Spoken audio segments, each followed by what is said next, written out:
Hey guys, today on GD Cars, we'll be blacking out these side markers with VHT nightshades.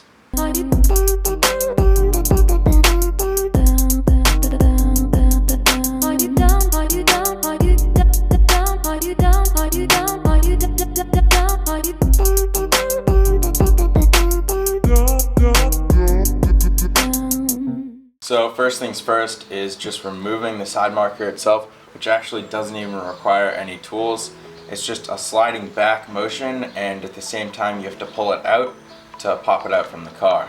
Pull it back, get your fingernail in there and pull it out, and it just pops out from the car.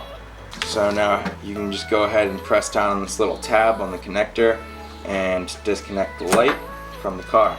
So as you can see, this kind of has a hazy surface. So we're going to be wet sanding this with 2000 grit and this little sponge sanding block here, and I'm going to be wrapping this around just to give me a nice solid surface to hold on to. So I've got a glass of soapy water here, and I'm just going to take the sandpaper and submerge it in there and let it sit for a minute or two just to get it wet. And now you've got a nice surface to work on here, which will conform to the light.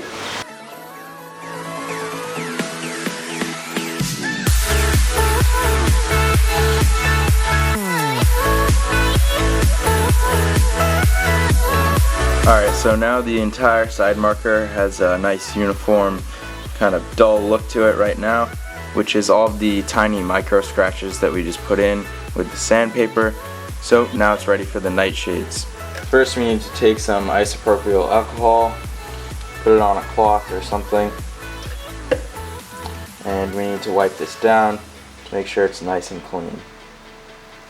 Alright, now to hold this up while we're painting, I'm just going to take a paper towel here, make a hole in the middle of it, stick that through. Now I'm going to take a C-clamp.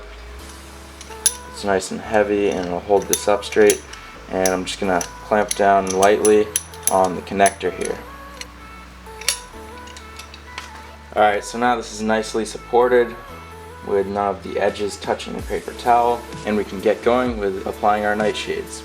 Alright, so we have to shake this for 1 full minute, and then we can go ahead and apply it 8 to 10 inches away from the piece.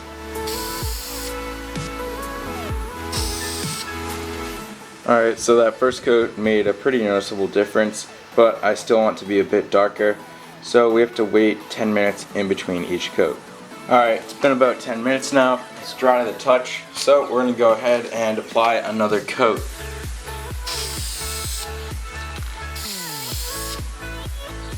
Wow, the second coat made a huge difference in the darkness of the tint. The first coat made a noticeable smoke color, but the second coat definitely made it tinted and it's almost black. Obviously it does look quite a bit darker because we're in the shade here. Out in the sun you're going to see the reflectivity of the inner parts of the lights, but this looks really good so far. So this is what the side marker looks like after 2 coats, and I'm pretty happy with how it's come out. So I'm going to go ahead and put it on the car and just test it out to see how it looks.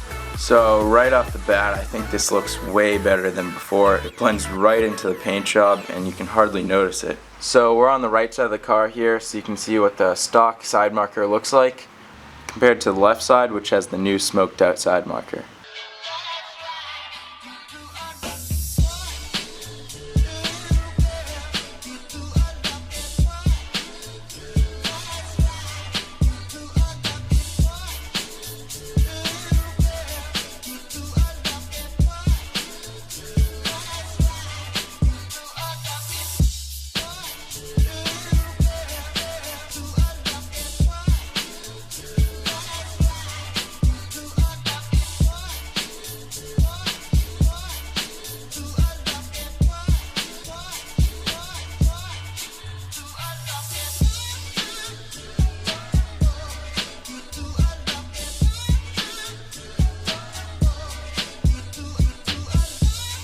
If you're like me and you find the side markers on these cars unsightly, I'd highly recommend smoking it out. It's easy enough to remove it if you don't like it, and I think it really helps with blacking out the car. If you'd like to see any videos in the future of me blacking out my taillights and or headlights, I'd probably be open to doing that, so let me know down in the comments below. I'll be leaving a link to the VHT nightshades in the description below, so if you're interested in it, be sure to check it out there. Thanks for watching, guys. Please subscribe if you've yet to do so, and I'll see you next time on JD Cars.